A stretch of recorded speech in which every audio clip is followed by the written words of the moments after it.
without further ado, let's welcome Mika Lawson to the stage.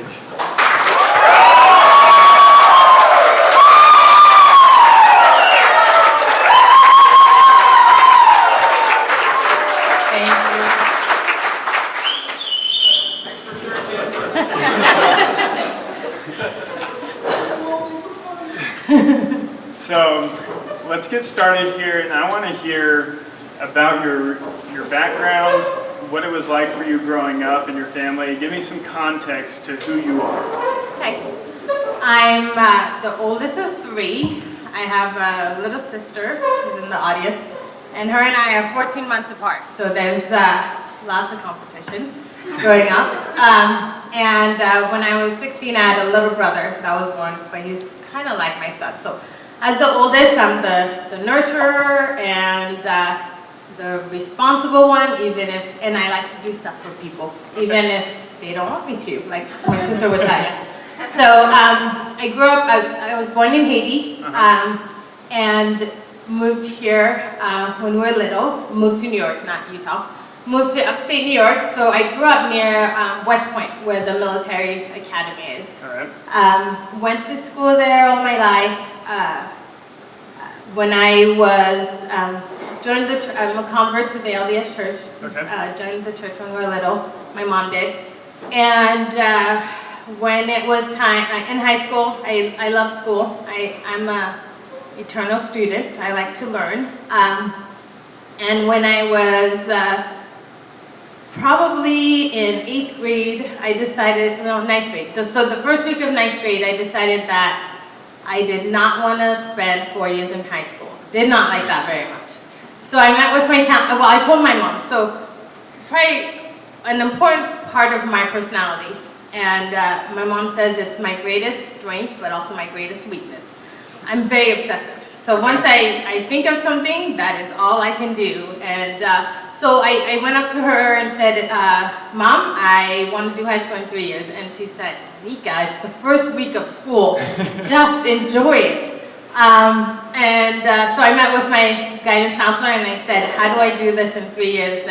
And so I mapped it out. And so in 3 years, I applied, and I was going to go to school in New York, but felt really strongly I needed to come to Utah and apply to BYU. My best friend was going to BYU and wanted me to come with her, and so I came to Utah. So just a little background.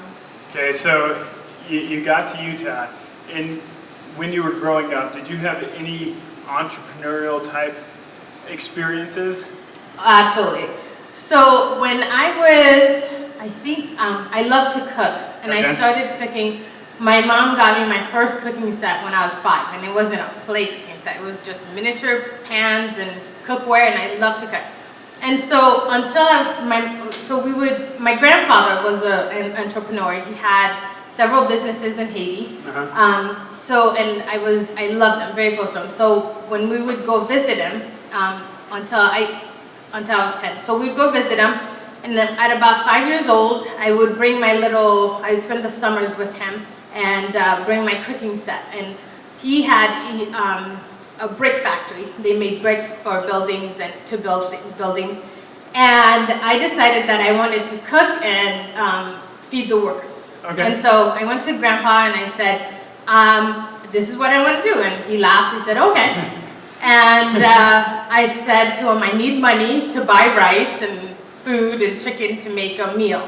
And so he gave me some money, and so I made the meal and went out and sold it to all the workers and got money. And afterwards he said, okay, you need to give me the money that I gave you to do your little business for the day. And I wouldn't give him the money. And so I did a lot of stuff like that. And when my sister and I were in junior high, we would always find ways to make money. I like to travel a lot, and I like to go out to eat a lot. And so my parents would always try to, well, if you want to go to Canada for the summer, you need to save money. So I would always have little side jobs, babysitting. I would pass out flyers to neighbors that I'm willing to do odd things around. So give us an example of one of the oddest jobs you've ever done. Weirdest thing. Nothing too crazy, just go pick up trash for neighbors or clean up their yard. Babysitting, that was probably, and tutoring, that was just, so nothing too crazy. Okay, so it seems like you don't have a lot of inhibitions when it comes to what type of job you're going to do. No. And which surprises me because of your inhibitions to want to come to a startup grind event. Okay, so in school, I'm super shy, which most people that know me really well will know that that's true. But so in school, the worst part for me since I was a kid was attendance. Okay. And so as the teacher would start, the call, my hands would start getting sweaty. Just knowing that my name was gonna be called and I would have to say here. It was just like every single day until high school, it was just a nightmare for me. And so I decided, I came to BYU still pretty shy, and I decided when I turned 21, I was gonna go on a mission. Okay. And explain what a mission is for so this. so I'm LDS, and the Church of Jesus Christ of Latter-day Saints have missions that men and women can go to. At the time, for me, when I was 20, girls could go until about 2 years ago, I think. You had to be 21, and so when I turned 21, I decided to serve a mission. My mom cried about it because she wanted me to get married and yada yada. I'll finish school, one of the two. And but I decided to serve a mission, and that was everyone was really surprised about that because of how shy I was. Right. And so I agonized over the attracting and knocking on people's doors, and so I got my call to serve in St. Louis, Missouri. And so when my first day out, I just decided that I was gonna tackle my weakness, which was talking to people. Wow. And so throughout my life, anytime something really bugs me, I try to make goals to get over it. I'm not always successful. Okay. I work hard at it. I'm still working hard at it. So I would, so when my first trainer, I said to her, okay, I want to be the one for the next couple of weeks to always knock on the doors, make all the introductions. And she said, okay. And so that helped me a great deal. Also, what helped, I was thrown with a lot of companions that I had to be the leader in the group. I had this one companion that she came out and wouldn't talk, just didn't want to talk. And so for 3 months, she wouldn't do anything. And so I had to talk all the time. So my mission helped me a great deal to get over that fear, but I still have it. And so once I get over it, like for example, finally saying yes to you guys to come talk. Yeah. I finally got over it, so I'm here and I'm okay now. But getting me here is another issue. So, and I didn't tell any of my friends or anything, but my assistant ended up sending an email that I didn't know. Yeah. So a couple of people that I know came. So you're the antithesis of the typical entrepreneurship personality. Most entrepreneurs will get up here and talk about me, I. And you will know that they, where they were when they were going to speak at Startup Grind. And so how does this, carry into your business and how you work with others? Do you find that these personality traits of, not being all about yourself, and in particular, also wanting to take things that bother you and set goals to get over them, how has that affected your bottom line as you've tried to build a business? I think probably with the setting goal, once I decide to, and probably the most important to my business is my obsessive personality. Okay.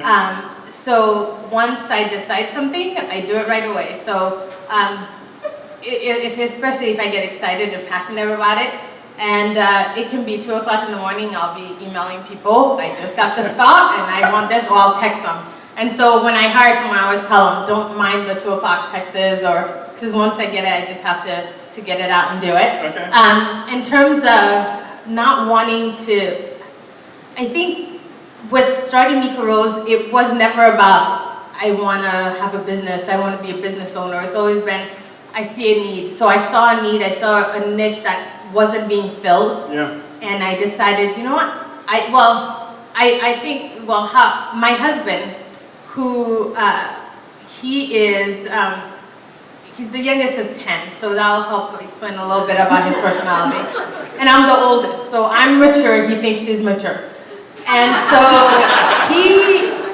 so I would whine and complain about not finding clothes that I wanted to wear, and he just stopped whining, do something about it. And so it was never about just me. I wanted to feel something and not have people feel the same way I did when I went shopping. So I think having that focus where it's not on me, it's what are we doing, helps me to be a better listener, listening to people and finding and trying to figure out how to best help young women out there and young girls, and so. So walk me through the first stages of, so you saw the need. Did you validate that idea amongst friends, or? So how it got started. So after I served my LDS mission, I had a really hard time finding, especially in Utah. I'm from New York. I love attending the theater in New York, and I love dressing up. I love dresses, and I had the hardest time finding dresses that I wanted to wear that were feminine. Audrey Hepburn is an icon of mine. I love her style. I love her look and her femininity. And so when I was dating my husband, and this was probably the thing that made me angrier than anything. So we were dating, and he's about to propose. I have no idea that it's gonna happen. He's all about surprises, and to illustrate, the week before we got, about 2 weeks before we got engaged, I'm sitting at his parents' house, and I'm talking to his cousin, and we're looking at a bridal magazine. He comes by, looks at it, grabs it, he's like, "What are you looking at this for?" Throws it away on the couch. And I thought, oh, he's never gonna ask me. But he says he didn't want me to get suspicious. So he tells me that he has a friend come down from Salt Lake. And the friend in front of me invites us to this banquet that we are going to in Heber City. And so he says, I need to, find something cute to wear for the banquet. So my best friend and I, for 2 weeks, looked for a cute dress to wear. I could not find anything. I finally find something at Express. I still remember what it looks like. This little chiffon pink colored dress. It was in the middle of the summer, June. And I had to wear a sweater because it was a spaghetti strap.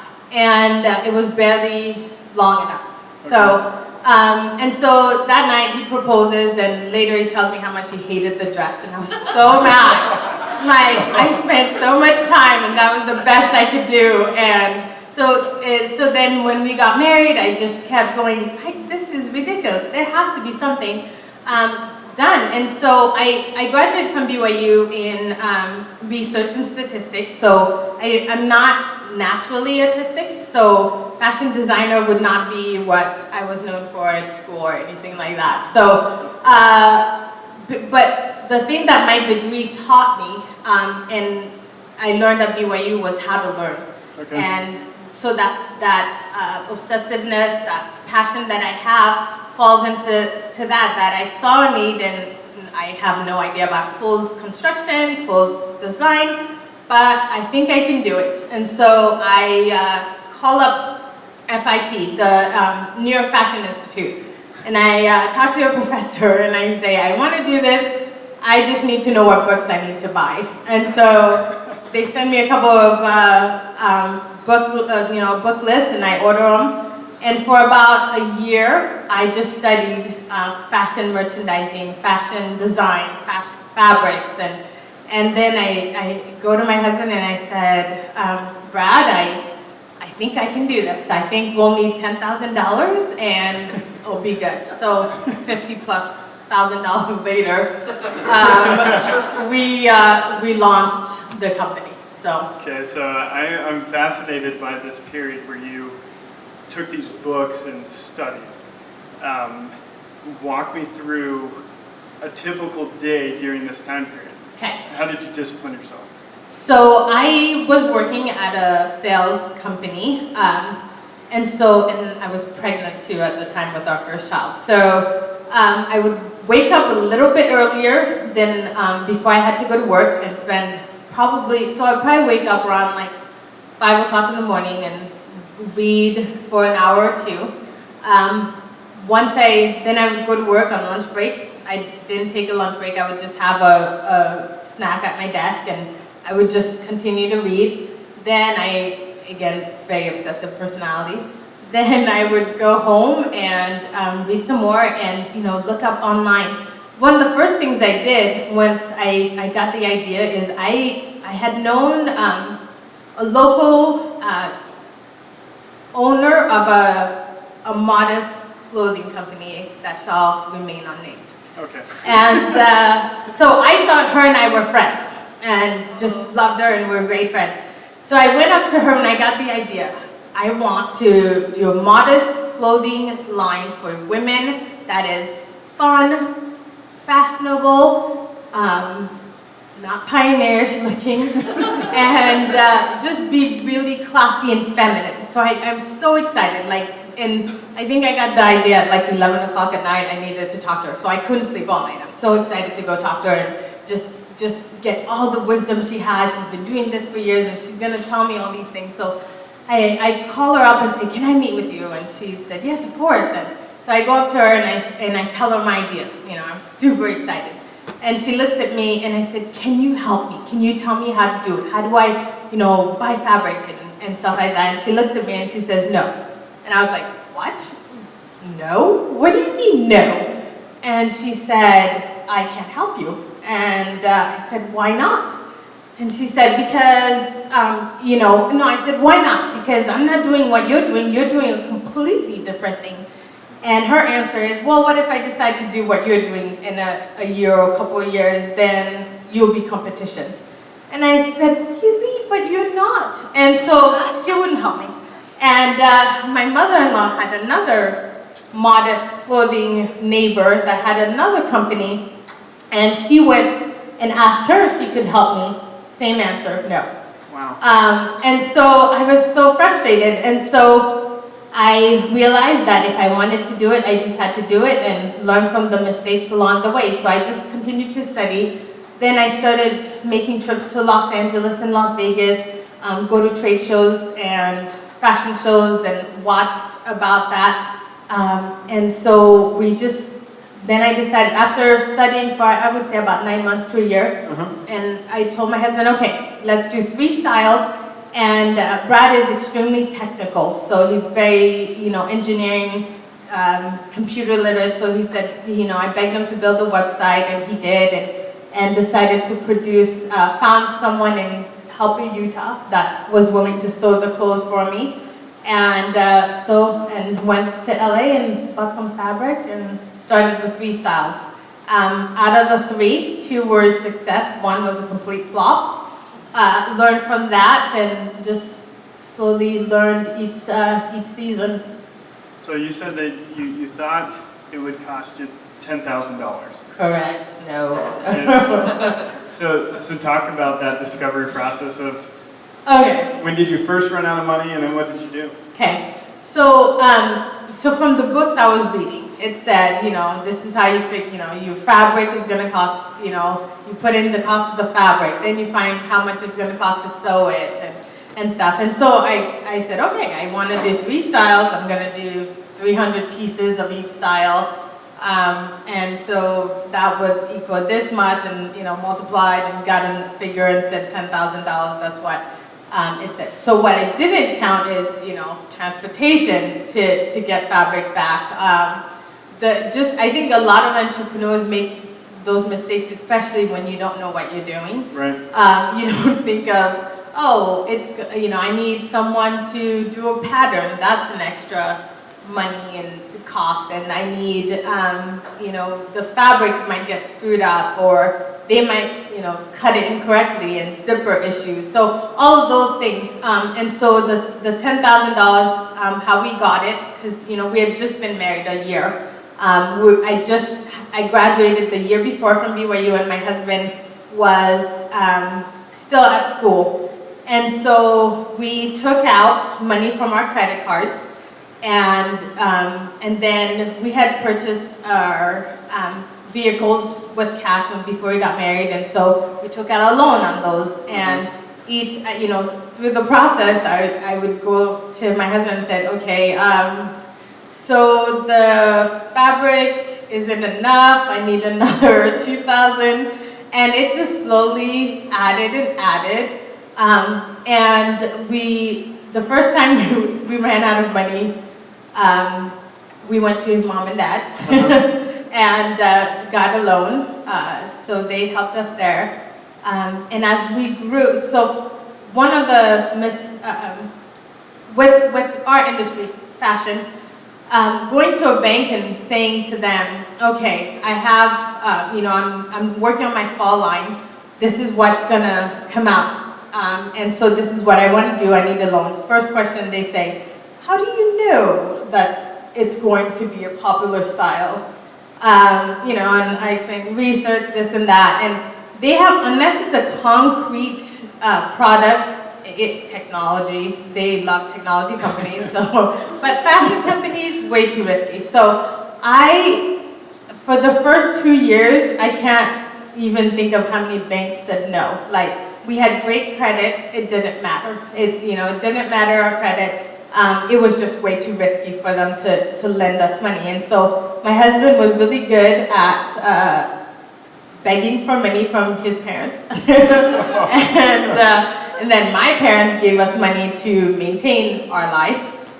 So if we needed, I remember one year is really hard, and so I asked my mom for our mortgage money, and she gave it to us.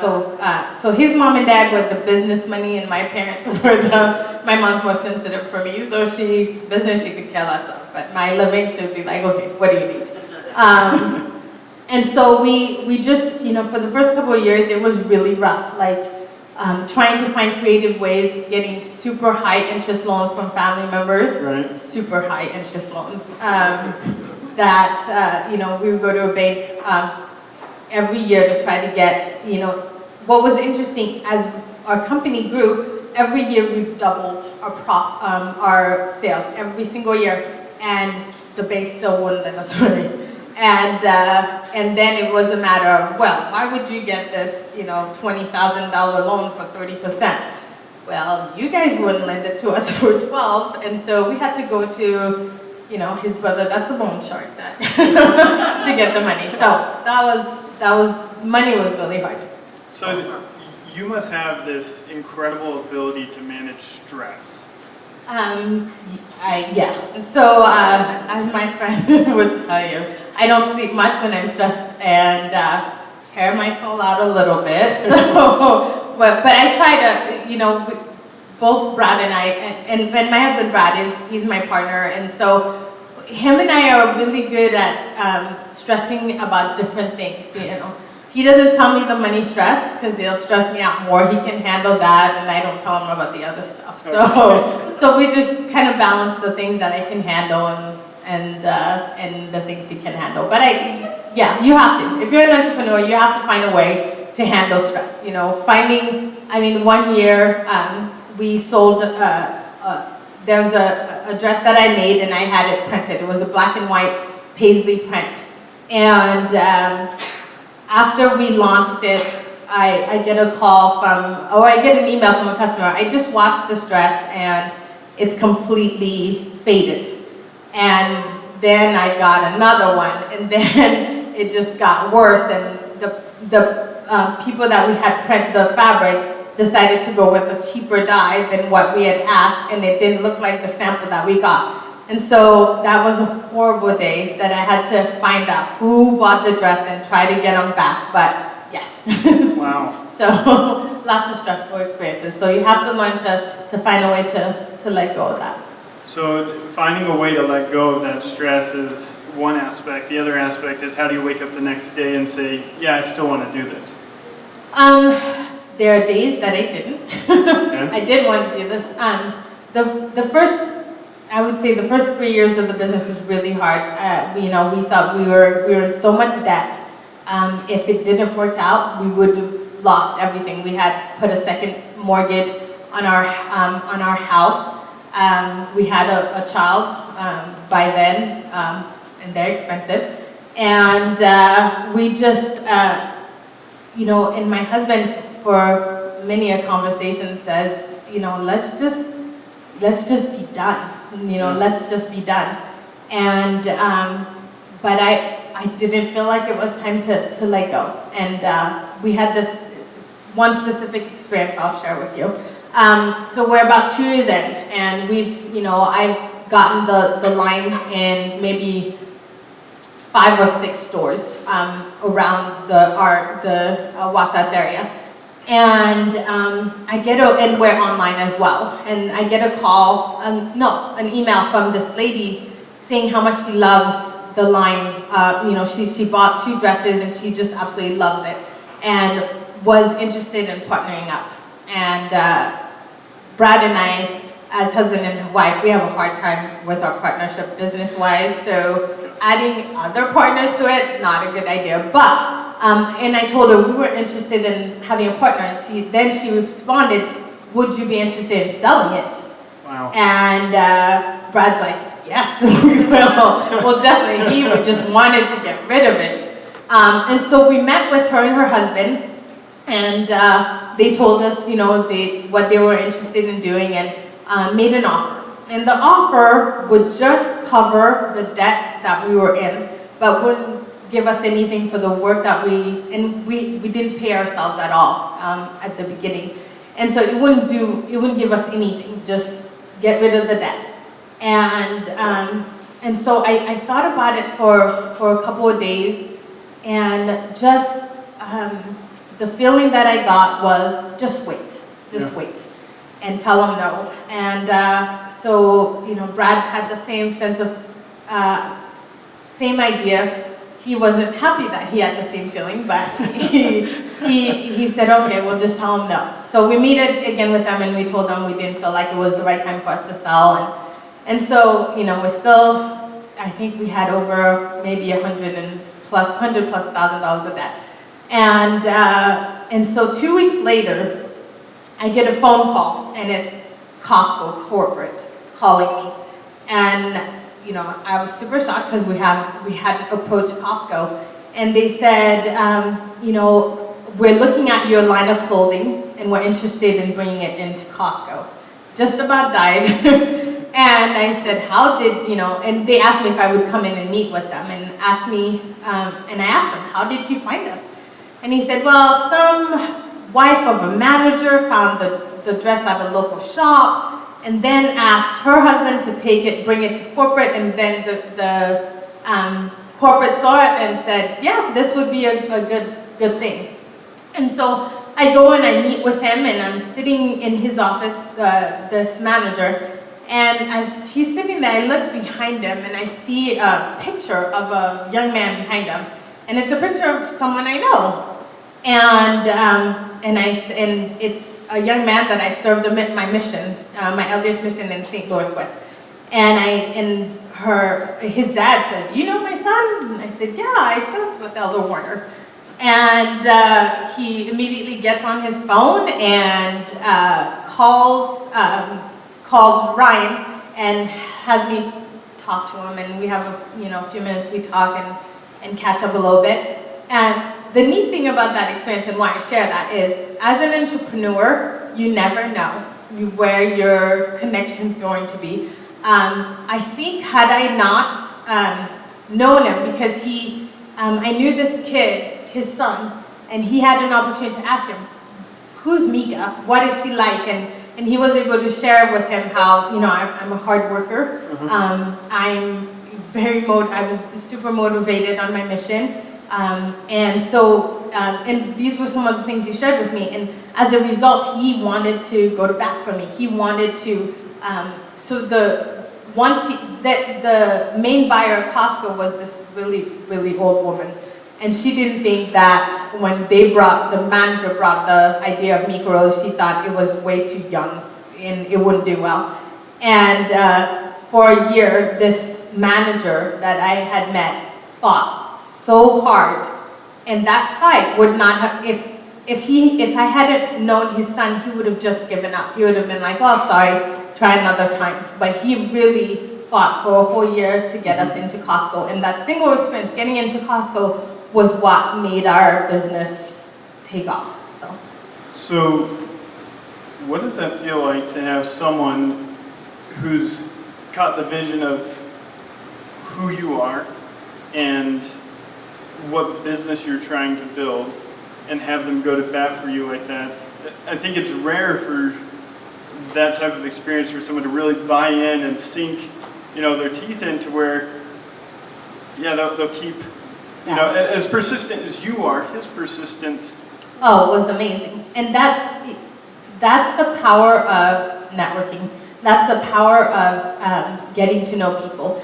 And I think if you go into it as, I didn't think he would do that. I did it. And when I met his son and we worked together, I had no idea, that was going to happen. But be true to who you are. I grew up a hard worker. I grew up dedicated and passionate, and I love anything I decide to do. So when I was out there serving my mission, I did it 120%, and I loved it.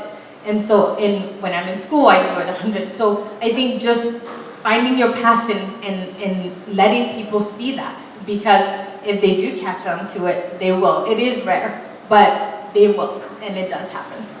So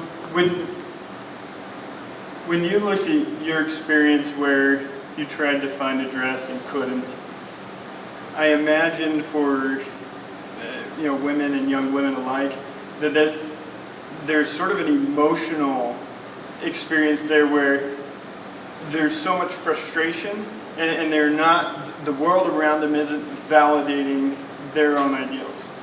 So with Mikarose, you filled this niche market. Talk to me a little bit more about what you've seen, the type of business you've built do for young women and women for their own self-esteem or confidence. Okay. One of the hard things about shopping as a girl is most women, for some reason, we all have these body issues. It's just crazy. But we have a million things we don't like about ourselves. Like, I hate jean shopping more than anything else in the world, and so I avoid it like the plague. And which is probably why I like dresses. So I have to, because I'm really, my shape, just jeans are not my friend. And so, you go into a dressing room, you see all these cute things, and you go into a dressing room and you put it on, and it's so cute, except it's way too short, or way too revealing, or something like that. And I'm sure all of you ladies in here have had that experience. And it's frustrating. Or even if, you don't care about modesty. I did, and I was always taught to. My mom, growing up in New York, women dress crazy. And so my mom would always say, you need to dress in a way that if your grandparent saw you, they wouldn't be ashamed of you. And you never know who you're going to meet. And so dressing up and presenting, because it presents who you are. It shows off, it's an extension of you. And so that frustration of not being able to, of settling for something, one of the only modest company that I knew of that made clothes back then, they were these long dresses, ugly floral prints. Ugly. I owned probably 2 of them because there was no other options. And so I wanted to, my biggest goal with Mikarose was to make a line of dresses that made women feel good about who they are, made them feel feminine. And I mentioned earlier, Audrey Hepburn is one of my favorite actresses. And she is, in my opinion, just defies what it is to be a classy, feminine lady.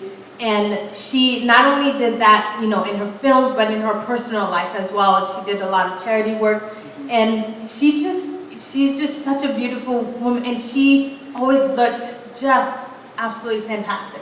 Even if she was just wearing capris and a white top, it was just beautiful and classy. And I think when you feel that as a young lady, it gives you power. It gives you power as well as boosting your self-esteem. And so the whole goal of Mikarose is to have women be able to dress in a way that makes them feel good and happy and empowered, but also to make sure that it's not too expensive, but still maintain quality. So quality is really, really important to me as well. So.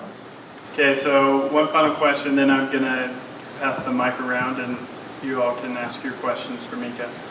So give us, in 60 seconds, what advice you have for other entrepreneurs out there. One, find your passion. I know I've met a couple entrepreneurs that they just want to have a business. And so they'll come up with ideas here and there.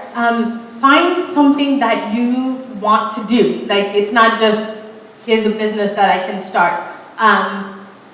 That will really help when you go through the hard times. Because if you don't have that, you'll give up. That's probably the biggest thing. And two is find people that helps with your weaknesses. My husband is one of those people that a lot of my weaknesses, he's brutally honest. And so anytime I tell him something crazy, he has no problem saying that is the craziest thing I've ever heard. No. So find someone that helps you to be successful, if that makes sense, with your personal weaknesses. So. All right, everyone, let's give it up for Mika Lawson.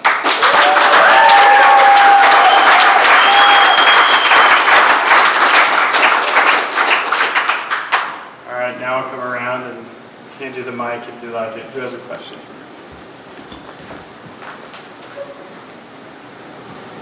So I'm not too familiar with Mikarose, but I'm curious. Just eat it. How big is your business now in terms of volume or some sort of indication of how many employees you have? So we have, so we are sold, so our line of clothing. So what we mostly do is we sell to other retail stores, and we probably have about, we sell to, I would say 600 plus retail stores around the world. We're in probably 20 different countries. Coolest one I think is Saudi Arabia. We have a couple of stores there. Right now we have about 30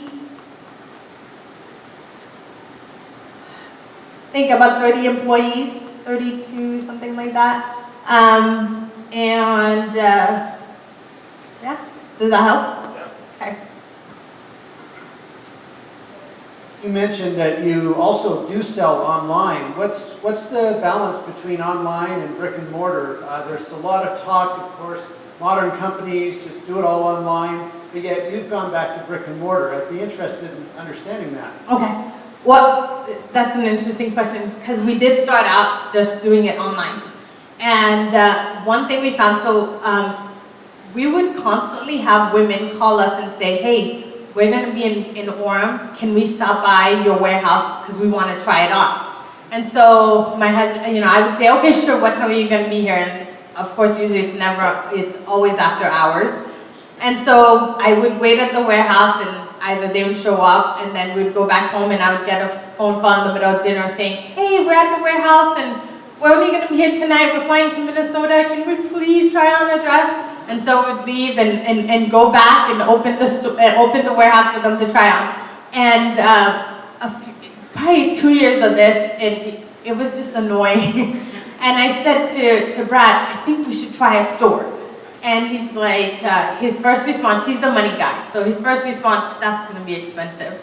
I said, no, it'll be cheap, I promise. I'll figure out how to do it cheap. And so we opened our first store in the Provo Town Mall, which was cheap. And I convinced the manager to just do a month-to-month for us to test it out and try it. And then, it was a success, and we then slowly, we moved to Orem. And we found that, you can have both. You really can, because I think in our line of business, women, we like to try things on. And even though, they can ship it back and stuff, but they like to have a physical place to go.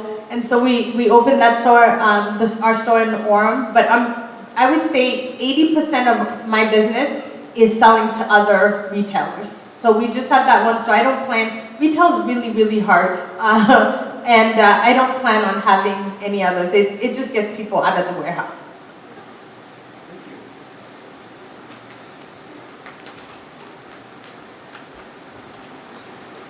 So my mind was kind of blown when you said you asked 2 people and they both shut you down. Yeah. Is that what? It's crazy, yeah. Is that a thing you've seen in the industry? Absolutely, absolutely. People are selfish when in fashion. They are, and they think that even if you're doing something, I mean, one of the women that I mentioned to you they did wedding dresses, wedding dresses, nothing that has to do with what we do. And she felt like we would be competition. And interesting enough, they called us a couple years ago to see if they could carry our clothes, so that was good. Vindication. So one of the thing I learned from that experience is I never wanted anyone to feel the same way I did. Like, so just rejected. And so one of the things I've done, I've helped a couple of companies get into Costco. There's one of them did exactly what I did, like sold clothes a little bit different, but I spent time and I helped her, and because I think there's room for a lot of us, there's always, even if you are doing women's clothing, your fit is going to be different than what I'm doing, your style is going to be different, and so I think I'm a strong believer of karma. I think you get what you send out, and so I made the rule that ever since then I would do everything I can. If someone came up to me and said, I want to do this, if I can help you and give you advice, both Brad and I are super open, we will help you. So. Hi Mika, it's good to know about you. I have 2 questions for you. Sure. Actually hard work speaks, but how do you cope up, how do you come up with hard situations or tough situations? And the second one is, if you wouldn't get a call from Costco, how do you expect your business to be? So the first question, difficult decisions, I've worked really hard with the company to make sure that I have a really good group of people that I work with. And I don't ever claim that, in all my employees will tell you, I never claim to know everything. I don't. And I really look to everyone's opinion. If I don't like your opinion, I won't choose it, but I like to hear it, And so anytime we're faced with difficult decisions, I make it a matter of a company decision. And so if it's hard for me, I get feedback from everybody, and I take pieces, because sometimes they'll see something that I don't see. And then my husband and I work a lot together to come up with, as partners, to come up with the same decision or find a way. Because if he doesn't feel right about it, I won't move forward until we both feel. And sometimes if I feel really strongly about it, I'll just work really hard to convince them otherwise. So I think just making it a team effort to come up with the good decisions. Second question is, when it comes to, if we hadn't gotten Costco, I think we definitely wouldn't have grown as fast as we did. I would have just been, driving all over the West Coast, knocking on retailers' doors and asking them to carry my clothes, which is what we did for a long time until we got Costco. But Costco, what's interesting, a lot of people usually put Costco down. I love them. I love working with them. They are a fantastic company. When they asked us to bring in our line, I asked a couple of other people that I knew own businesses, and their response was, "Don't do it. They'll ruin it." And I thought about that a lot, and I decided, you know what, I'm gonna go for it.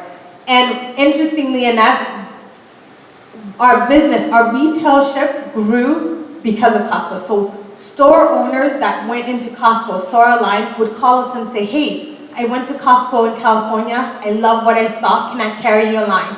And that's how we grew. So Costco was not only fantastic for volume and giving us the money that we needed, but also the exposure that we needed.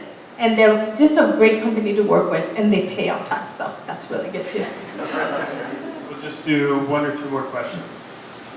So my question is about how you communicate your brand. So it seems really natural here in Utah that people would seek out and want modest clothing. And so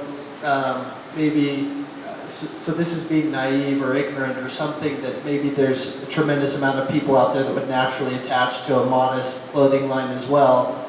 But the brand has grown, and so how do you communicate the Mikarose brand to get people wanting to wear more and more modest dresses and what you create?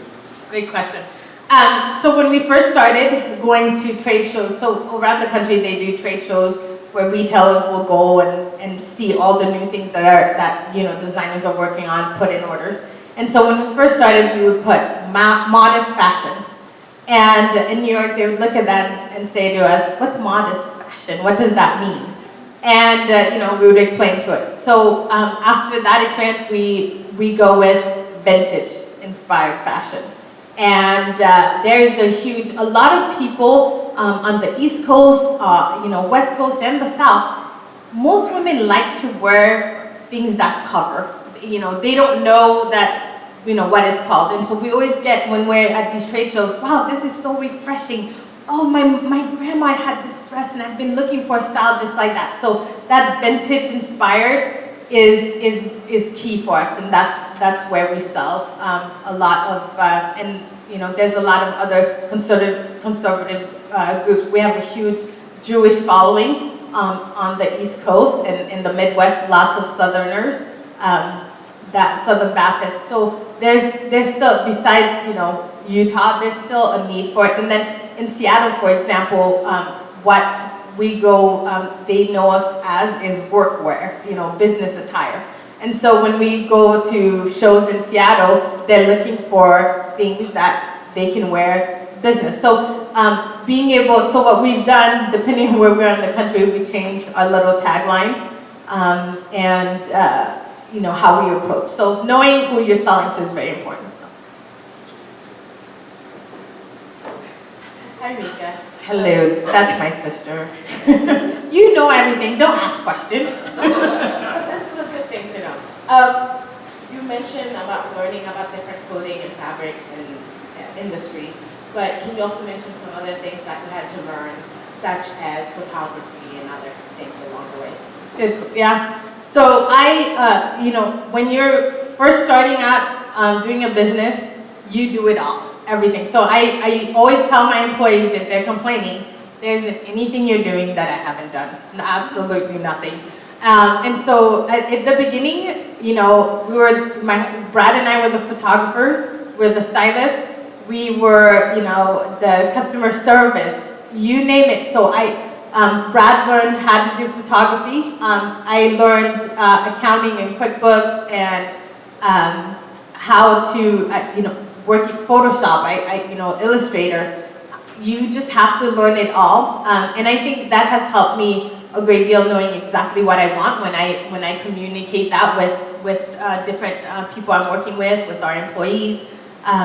And having an understanding. So if they tell me, this is a really hard thing, yeah, you're right, it is, I know. And so it gives me a little more compassion and understanding. So I think it's really important as an entrepreneur to, even if you're not gonna do it, learn a little bit about it. It helps a lot. All right, let's give it up one last time for Mika.